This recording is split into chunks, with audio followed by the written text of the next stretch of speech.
Hello, and we're back. It is week 11. Semester's flying by, right? And we will have to make some decisions in our Thursday class about the kinds of things we're going to be doing in future weeks. Those things can include talking about some short readings about subjects that are related to public administration, like that Young Public Servant for a Day reading. Some readings are a little bit longer, some readings are more complicated, some are more narrow, like public personnel management, public finance, but in a simple way. Some could be special lectures like the taxes and fees things. So we'll talk about that on Thursday. I want you to keep that in mind. If you want to work through the book, you should take a look in the book and think about which topics, which chapters in terms of language, which topics in terms of readings are more interesting to you so that we can figure all that out. Okay, for this week, I don't have anything in the PowerPoint, so we can get rid of that, and you can see my big face the whole class time. Today, we're starting on page 30. Page 30, which is Raising the Titanic. Of course, Titanic is much more famous today than it was when they made this book in the year 1999, because the movie came out, Raising the Titanic, about that time, but I think maybe it wasn't quite out yet. DiCaprio, whatever. I think that came out a few years later.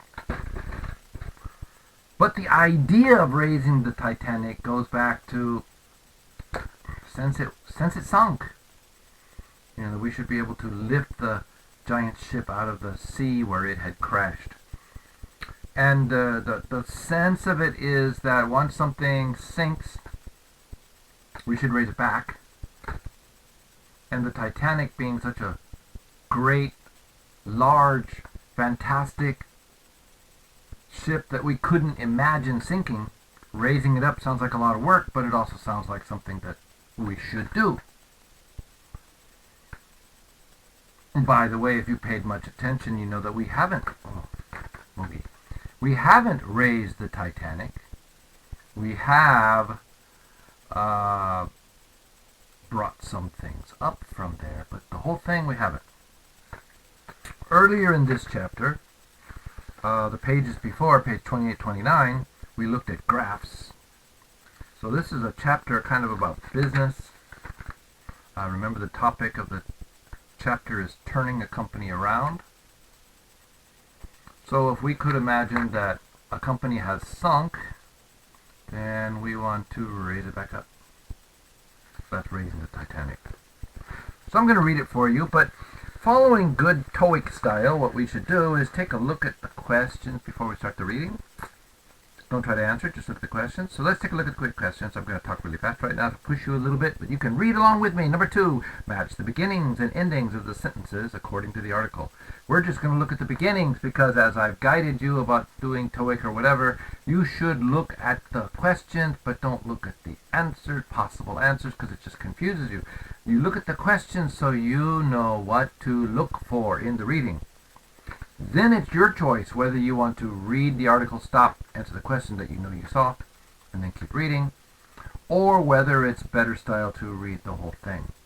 If you have questions that ask for you to read between the lines, to look for information that's not actually written, when you're trying to find the writer's ideas, what you think the writer wants to say but didn't actually say, in those cases, it's better to read the whole thing to get the full flavor, the full feeling of the writer. But if there are questions that look like they have clear, definite answers, then you could read, I know there's a question down there. Yeah, and do it that way, piece by piece. In this particular case, we know beginning and ending of sentences. We know exactly the beginning of the sentence. So this would be a really easy one to stop. So let's look at the questions. There is A, B, C, D, E. In order to improve customer satisfaction. In order to improve customer satisfaction. Remember that. Pinto wanted to change the image of the company. Change the image of the company. Pinto's a man's name. Because the company had financial difficulties. Okay, because.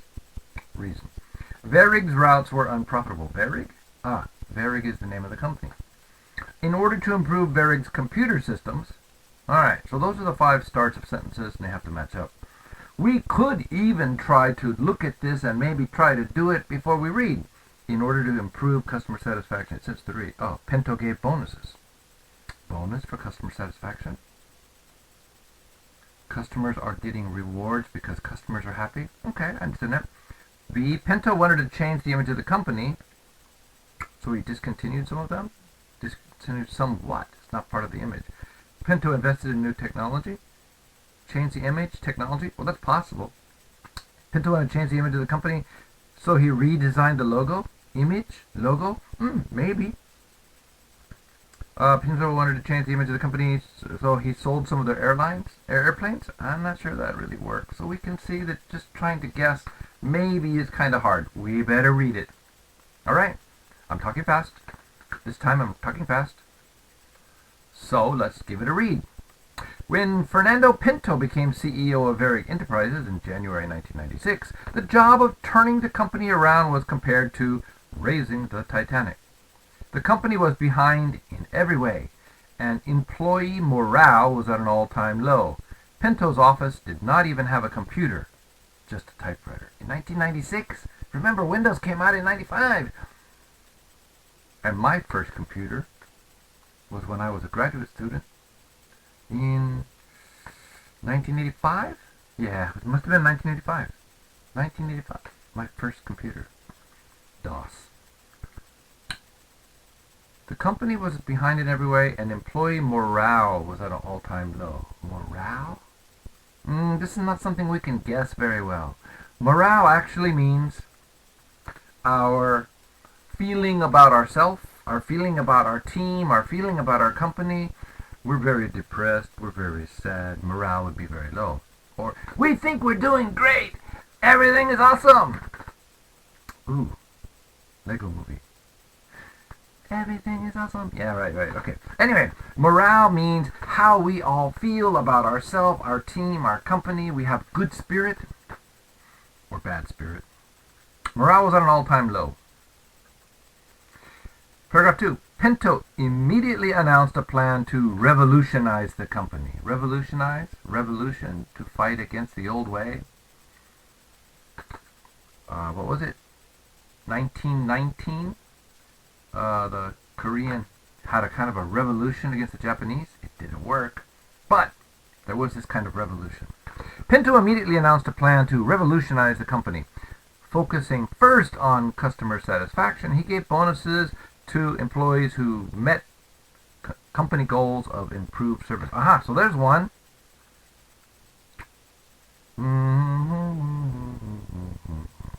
Customer satisfaction, gave bonuses. Right? In order to improve customer satisfaction, well, the reading is, focusing first on customer satisfaction, he gave bonuses. Alright? So the exact words in the question are not the exact words in the reading. So we're going to have to look for the key words. Customer satisfaction. Bonuses. As a result, customer satisfaction improved from 80 to 95% during Pinto's first 18 months. I don't know what that means, 80 to 95%. Maybe it means all the people who did the little guest card, how did we do, that 80% said good job, up to 95% said good job. Is 95% a good number? I don't know. Every company has their own standards. But improve customer satisfaction from 80% to 95%, giving bonuses. To change the image of the company, he redesigned the old 1945 logo to a new, more modern-looking image. Okay, so the old image came from 1945. He wanted to change the image of the company, so he redesigned the logo. Okay, the logo helps give the image. Well, if you made your business card for your company, did you make a logo? If you did, is it a progressive, modern style? Are you happy with the logo? If you copied the logo from the company that already exists, do you like the logo? Is it cool? What do you think about that Hyundai logo, right? It's kind of a H, kind of a curvy H. I think it's pretty boring. What do you think about the Mercedes-Benz logo? That's an old logo. That circle with a kind of a V, like a peace sign, that's been their logo forever, for a long, long time. And maybe it has gone out of fashion and come back in. Don't know. So the logo was old. He didn't like it. He changed it to a new one. Take a look at that picture on the page. The airplane has a logo on the tail. What do you think of that logo? Kind of like a star or a sun. Maybe it's a sun arrow, or the rays of a sun. Also kind of looks like some people draw frost, right? Like for the freezer or something. I don't know. I guess it's supposed to be a sun. To increase Vareg's profitability, Pinto had to sell aircraft, lay off 2,000 workers, and discontinue unprofitable routes. Oh, here we go. D. Vareg's routes were unprofitable, so he discontinued some of them.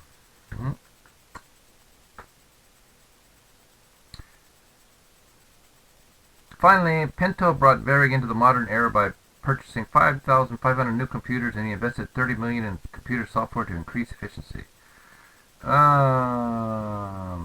E. In order to improve Vareg's computer systems, he invested in new technology. Okay.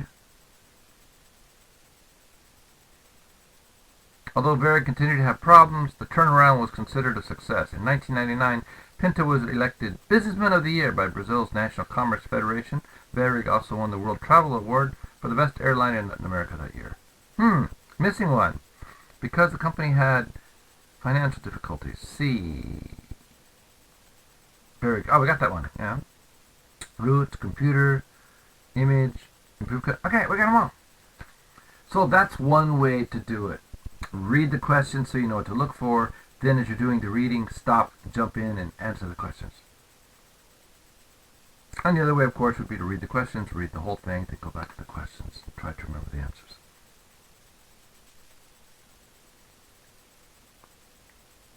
Look at the problems below and discuss possible ways to deal with it. I want you to think about that. It's something we could do in class.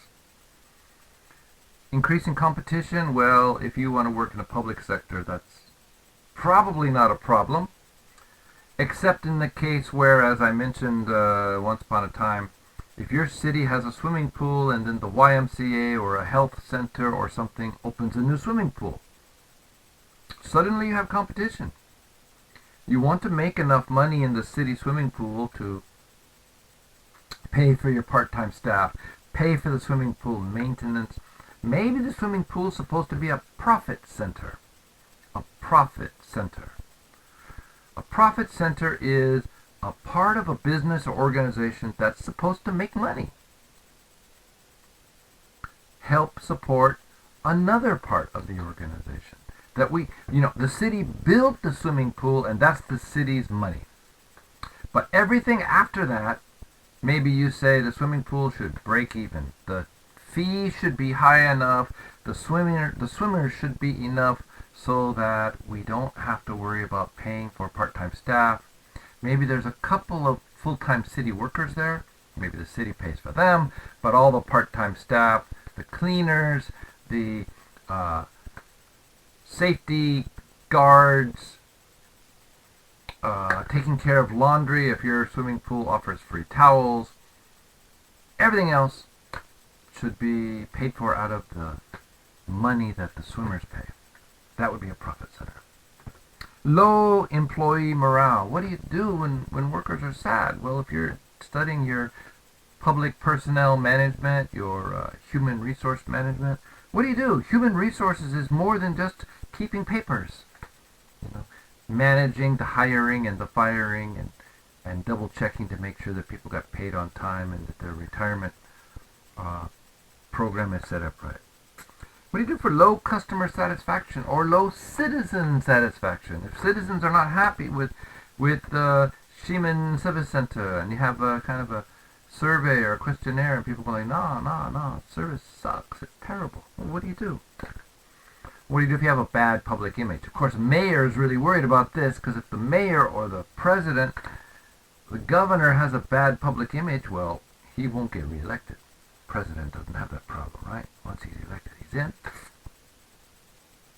Maybe Buck and Hay had a really low public image, and maybe that was part of what caused her to lose. Maybe that was part.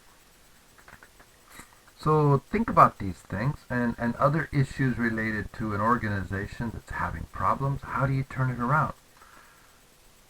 Organizational problems are more than just financial. Okay. I'm going to turn to page 32. We're starting a new chapter.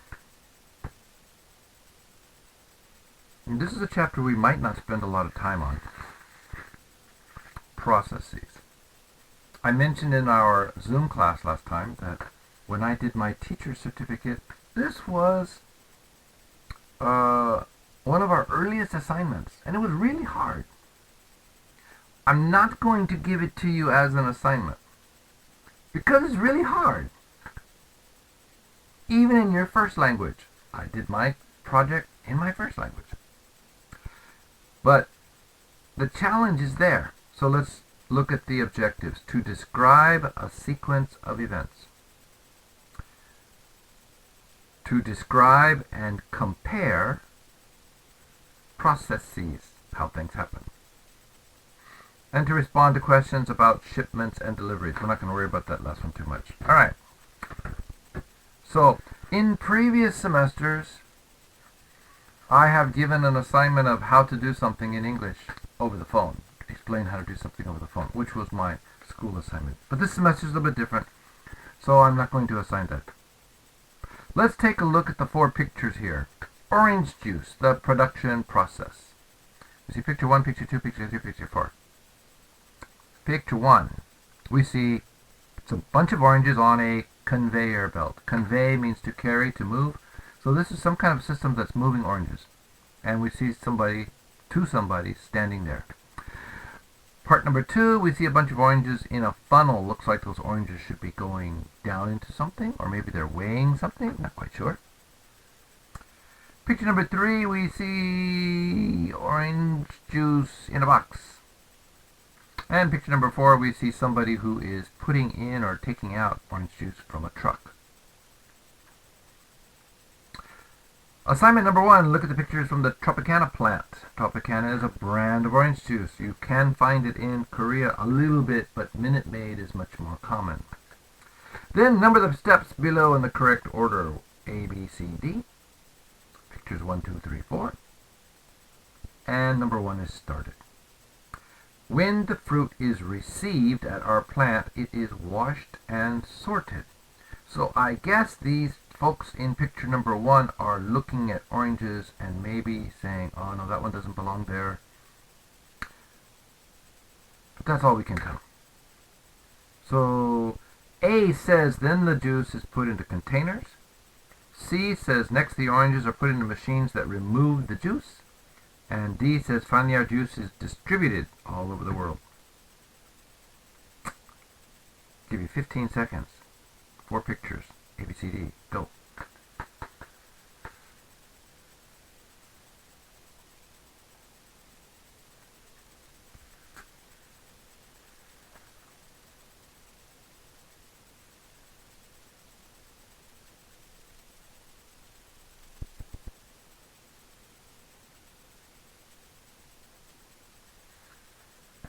Okay, so 1, when the fruit is received, it is washed. 2, C, next, the oranges are put into machines that remove the juice. So that's some kind of a funnel that's taking oranges and going down inside where the machine will remove the juice. 3, boxes. Then the juice is put into containers. And 4, Finally, our juice is distributed all over the world. So we have a when, next, then, and finally. Alright, so I'm going to go ahead and play the recording so you can hear what they said, but it's pretty easy.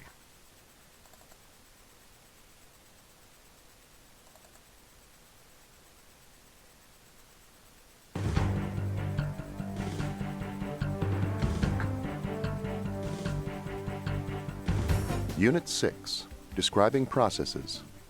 Page 32. Business Talk. Getting Started. Exercise 1. Listen and check your answers. When the fruit is received at our plant, it is washed and sorted. Next, the oranges are put into machines that remove the juice. Then the juice is put into containers. Finally, our juice is distributed all over the world. That's interesting. They cut the tape a little bit. But anyway, you got it. Very simple. She has a very nice, clear voice. What you notice is they went through this order, which is also showed in the box below. First, next, then, and finally. However, you should know that next and then can be reversed. Or you could say then, next, or you could say next, then, next, next. There's no sequence. There's no order. There's no first, second, third, fourth when it comes to next and then. They can go in any order. But we generally start with first. And we generally end with finally. Or sometimes lastly. So, number 2 says, describe 4 steps in the hiring process. Combine the words in the box and describe the steps. So we got first, next, then, finally. Then we have 4 phrases or topics. The top candidate, the best person, top candidates, the best person, the job position, and the resumes. Okay, resume means CV, the listing that says all your experiences, your education. So candidate means people who are trying. People who are trying. They hope to be winners. The best person will be the person that you decide is the best fit for your company. But now sometimes the best person might not be the person with the best resume, because you match many things. Do they speak well? Do they have a good experience? Maybe you have an impression that somebody is lazy or a hard worker. Maybe you have a certain look. In Korea, this is very famous. Companies sometimes want a certain look. There's this science in Korea, this old science that said you can know somebody's character by the shape of their face. People with thinner, longer faces, their character is different than people with rounder faces.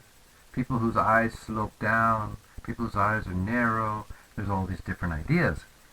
I don't say that's right or wrong. I don't believe in it, but I don't say it's right or wrong.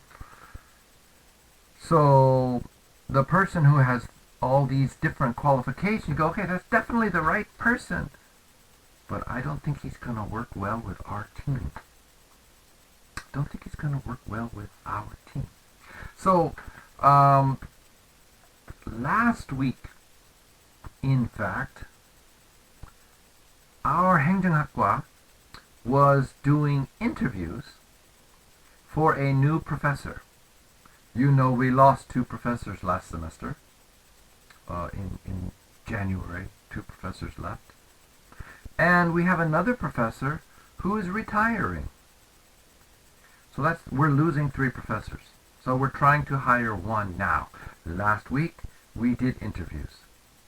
That means there were 10 or more people who applied. They were initial or in the beginning candidates. They turned in their resumes. And then professors and university staff looked at the resumes and they said, well, this person, nope, not possible. This person, Nope, not possible. This one, possible. This one, possible. This one, not possible. This one, possible. So we interviewed 4 people, and then professors made their recommendations. And then finally the president of the university will decide, yes, I choose that person, or no, I don't choose, nobody. Well, when the professors were talking about who is the best choice, how much they write is one question, but also one question is, will they fit well in our community? Do we feel like they will be a good professor? Because none of the applications were from professors. They were all people who were doing other things, working in a research center, just finish their baksa, their doctorate, working as part-time instructor at different schools.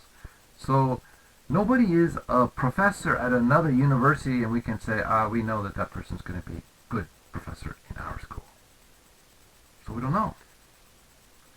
But one of the questions is, will they fit well with other professors? Will they fit well with our students? Will they fit well in Daegu, or are they going to be unhappy in Daegu and spending all their time in another city?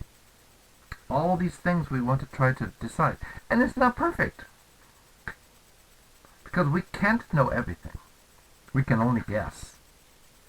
We can make predictions. We can investigate. We can talk to lots of people. Does this person already have contacts in Daegu? Did this person grow up in Daegu, or has lots of friends here, or the wife's family is here? That makes it maybe a little more possible they'll be happy here.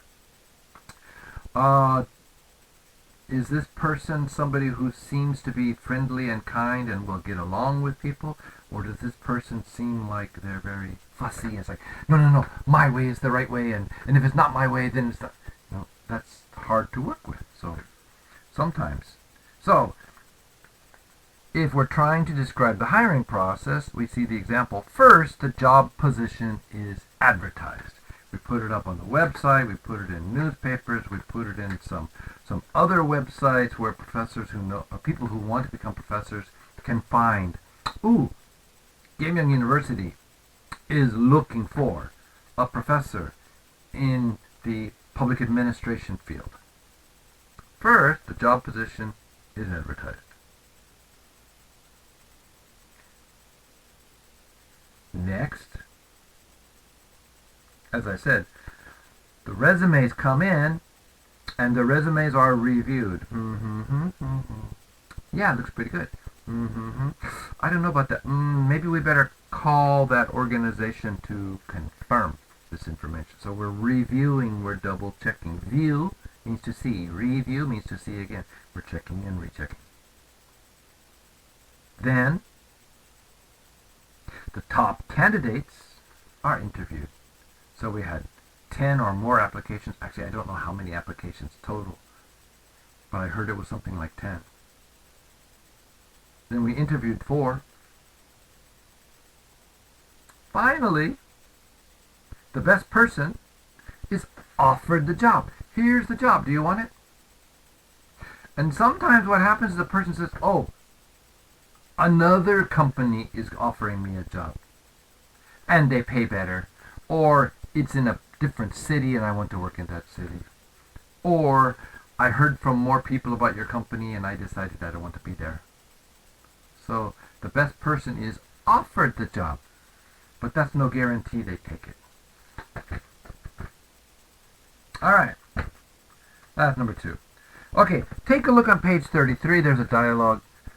And I'm just going to play this dialogue. I'm not going to talk through it because we have more voices.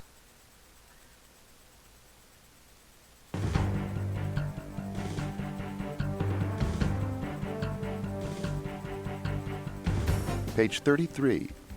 Conversation. How does your system work? Exercise 3. Read and listen to the conversation. How does your management training system work? Well, we have a 2-step process. Let me explain. First, Each employee is evaluated every year. I see. Then employees are ranked according to performance. Really? How's that done? It's done by a management team.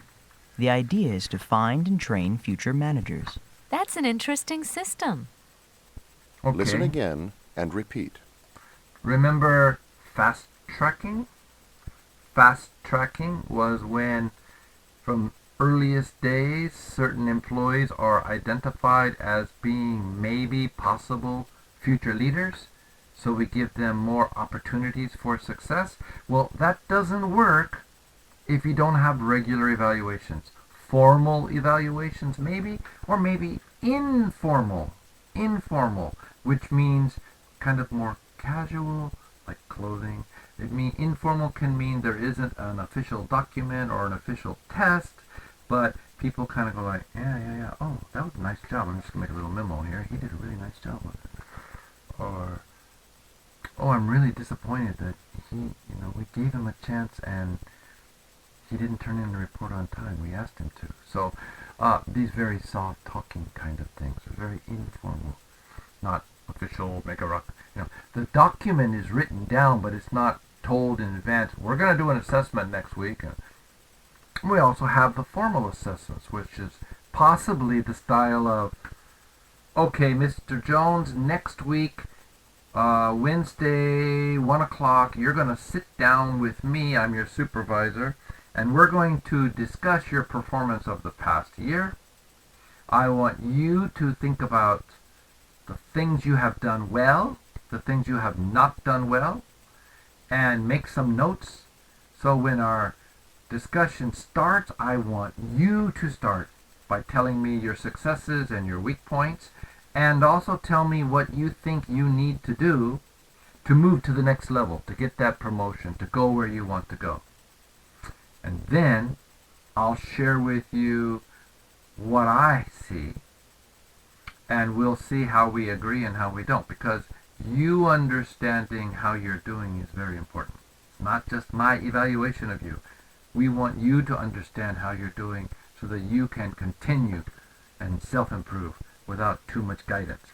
So, how does your management training work? Well, we have a two-step process. First, every employee is evaluated every year. Okay, that sounds like a traditional formal evaluation. Then employees are ranked according to performance. So the top 10%, the bottom 10%. Okay? And by doing that, they're hoping to find their future managers. Well, if you go into the Army or any number of other large organizations, they often have this kind of system where they say the top 20% get promoted early, the bottom 20% are asked to leave.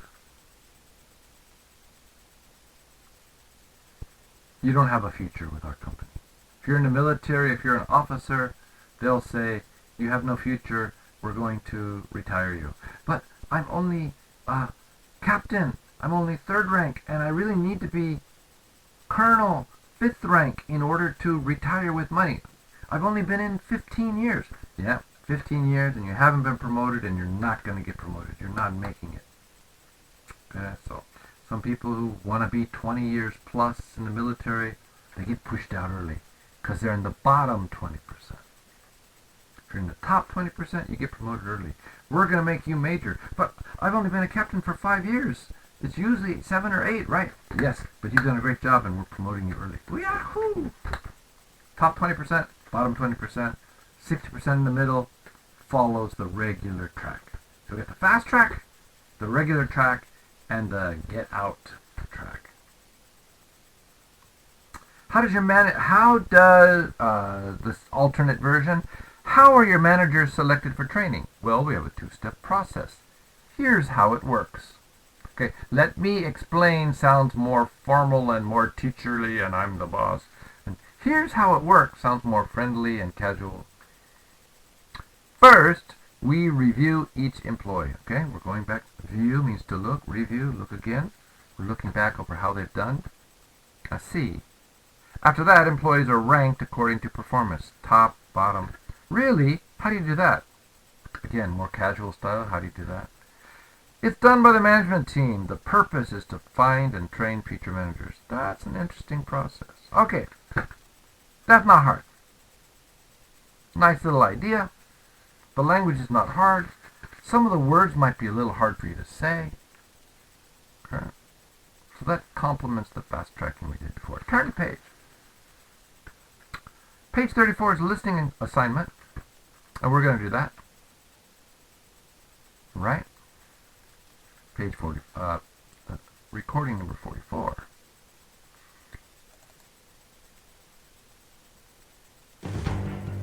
Okay, I want to explain.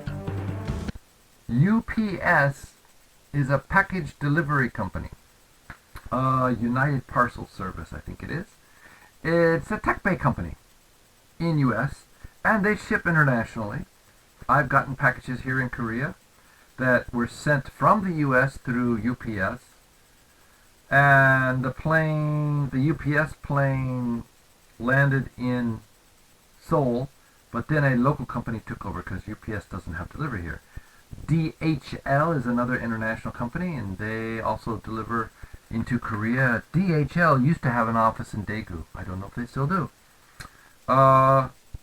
FedEx is another company you may have heard of. Now, FedEx is famous for being faster. UPS is traditionally slower. It's cheaper.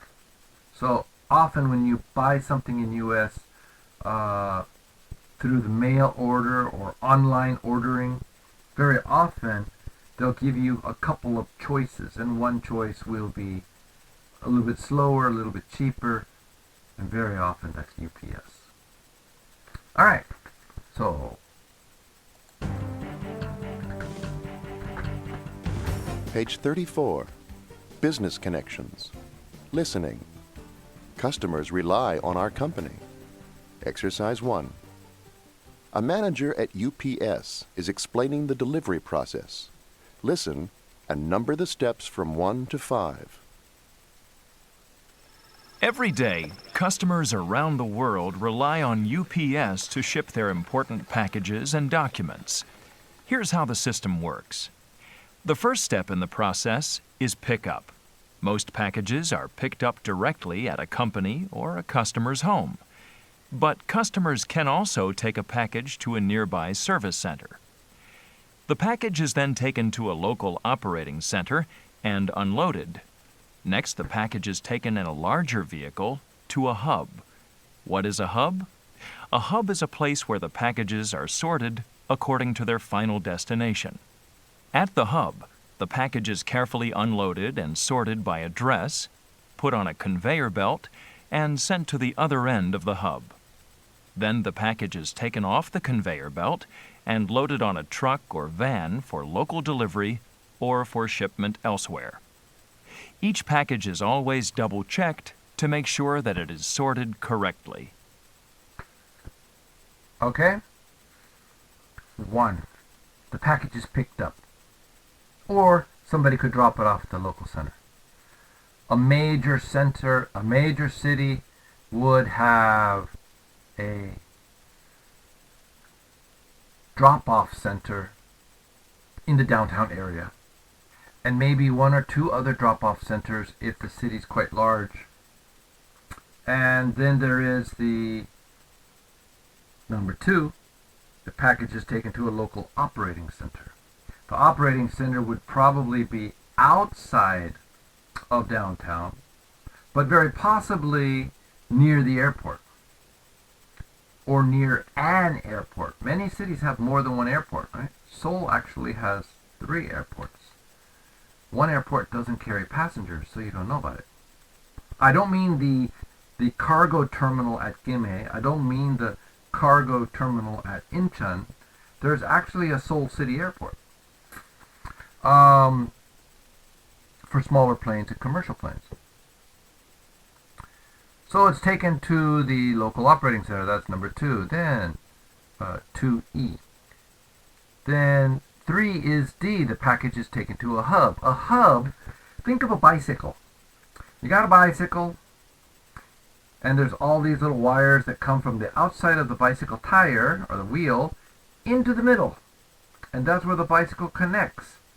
That middle of the wheel with all the wires coming out, that's the hub. The hub is the center of many connections. So you've got your local operating centers, and those various local operating centers feed into a hub. So if we thought about, for example, Korea,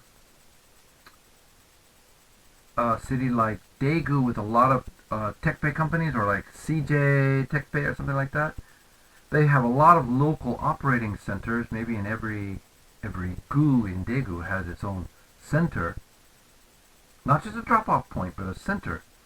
But then they go into Daegu, and in Daegu, in the central hub, they say, okay, it's still in Daegu, it goes to this other gu, it goes to this other gu, it goes to this other gu.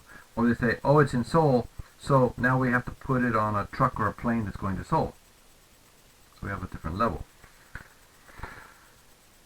So drop-off centers or pickups, and an operating center, and a hub is number 3. 4, the package is unloaded, sorted, and put on a conveyor belt. So it comes into the hub on smaller trucks. We take it off the truck. We take a look at it and say, okay, where is it supposed to go? It's supposed to go to Seoul. It goes on this conveyor belt. This goes to the other side. Oh, it stays in Daegu. It goes on this conveyor belt. And they'll put it over in the Daegu sorting area. Oh, it's going to Busan. It's going on this belt. So they take it off the truck and they sort it and they put it on a belt. It goes to the other side of the center. At the Seoul gate, everything that's going to Seoul has come through. They throw it on a Seoul truck and drive it off to Seoul. Everything that's staying in Daegu is here. Now they're going to say, okay, now we need to sort them again. Which gu? So it came out of Dalsa-gu, and it's going to Susam-gu. It will first be sent to the distribution center, let's say next to Daegu Airport. And then they're going to send it down to Susam-gu. So it doesn't go directly from Dalsa-gu to Susam-gu. Very often. But every system's different.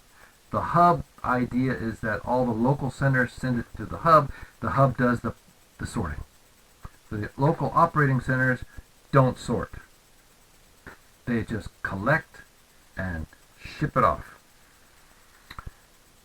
So number 4, the package is unloaded from the truck that came from the operating centers. It's sorted and put on a conveyor belt. Which belt goes to which place?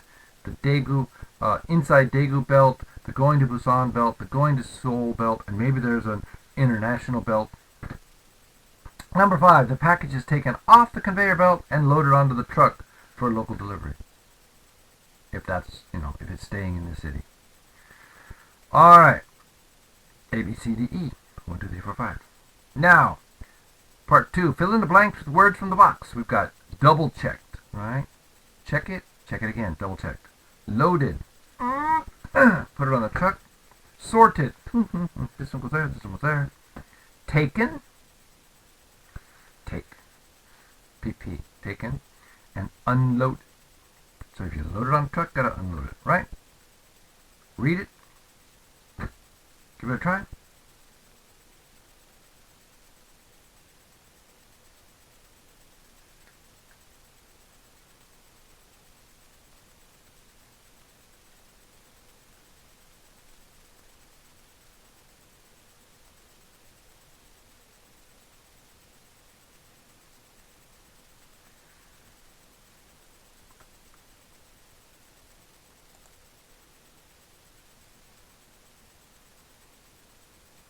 Let's listen. But customers can also take a package to a nearby service center. The package is then taken to a local operating center and unloaded. Next, the package is taken in a larger vehicle to a hub. What is a hub? A hub is a place where the packages are sorted according to their final destination. At the hub, the package is carefully unloaded and sorted by address, put on a conveyor belt, and sent to the other end of the hub. Then the package is taken off the conveyor belt and loaded on a truck or van for local delivery or for shipment elsewhere. Each package is always double-checked to make sure that it is sorted correctly. Did you get it? At the hub, the package is carefully unloaded, sorted by address, and put on conveyor belts and sent to the other end of the hub. Then the package is taken off the conveyor belt, and loaded on a truck or van for local delivery or for shipment elsewhere. Each package is always double checked to make sure it is sorted correctly. Alright? Now, bottom of page 34 are numbers. Listen to the UPS manager and fill in the numbers.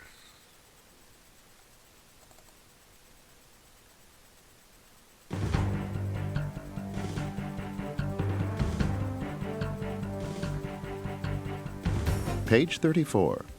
Numbers. Exercise 3. Listen to the UPS manager. Fill in the numbers. We ship approximately 13.5 million packages and documents every day. We use several types of vehicles, depending on the size of the load. Our largest trucks range from 24 to 45 feet and can carry as much as 1,800 packages. Each driver can deliver up to 500 packages daily. We also handle about 2.3 million air packages each day. We fly packages to over 390 domestic airports and 219 international airports. Get that? Okay.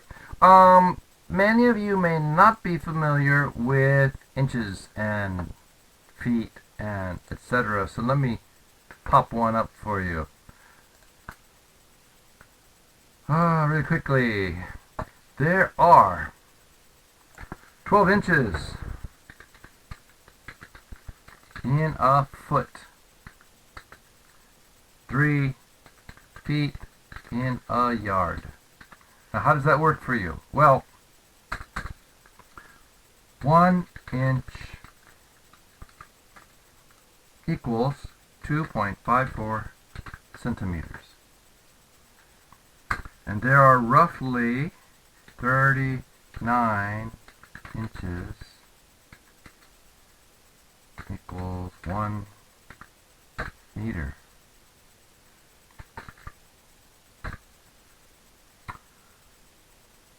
So,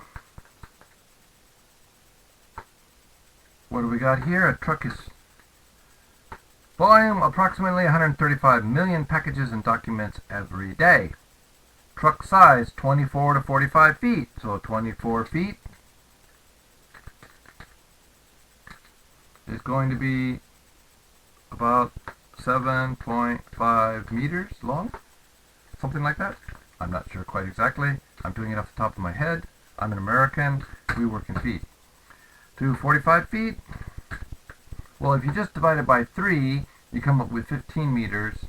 But it's a little bit less than that because, remember, well, actually I didn't make it very clear, but 1 foot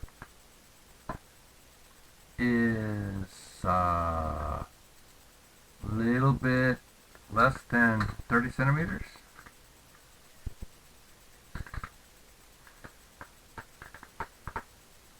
Uh, 2.54 centimeters in a foot, 12, 30, so about almost 31 centimeters. So,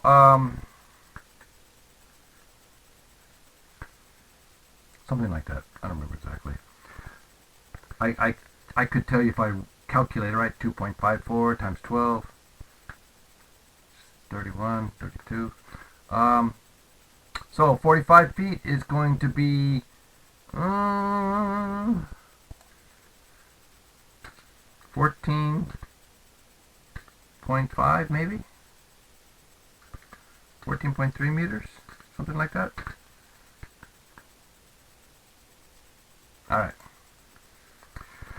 Capacity up to 1,800 packages. Drivers can deliver up to 500 packages daily. I have a friend who works for UPS. She used to work at the flower shop at one of the times when I worked at the flower shop, and she moved to UPS.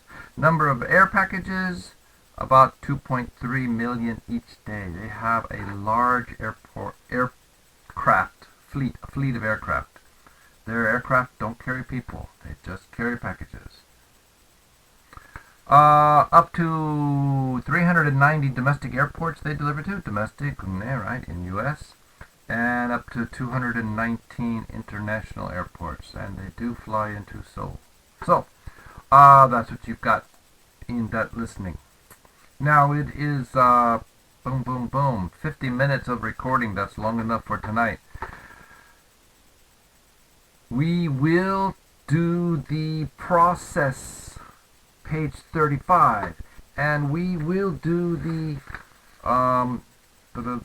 e-commerce, page 36, in our live Zoom class. I want you to take a look at those first. Again, remember, in other semesters I actually give a homework of the process, like how to tie shoes or whatever. This semester I'm not doing that, but still it's a good skill to have, because people will always ask you things, even if it's as simple as, well, how do I get to the post office, right? You're giving directions, but you will generally say first, then next, after that. So we're going to look at that. All right, but for tonight, we're done, because I'm tired. It's actually 12:45 p.m. Sunday night, Monday morning, as I'm wrapping up this recording. So, take care. Good night.